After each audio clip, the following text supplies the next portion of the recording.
Reportagem se encontra aqui na Delegacia de Polícia da cidade de Pombal. Estou aqui com essa senhora aqui que é acusada de roubo à loja de confecção aqui na cidade de Pombal. Senhora? Dona Cássia? Você mora onde? Mora em Contato? E está acusada de roubo aqui em Pombal, é?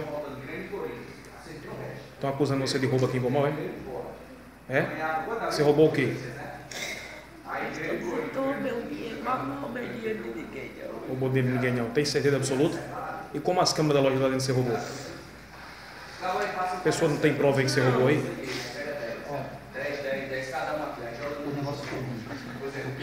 O pessoal reconheceu a senhora como roubo, né? Roubou alguma loja aqui no centro da cidade de Pombal. Mas eu peguei dinheiro dela.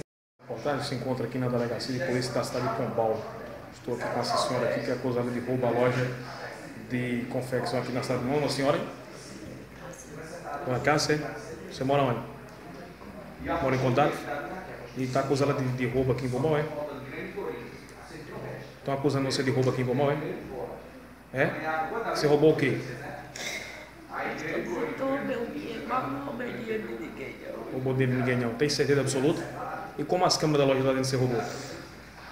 A pessoa não tem prova aí que você roubou aí?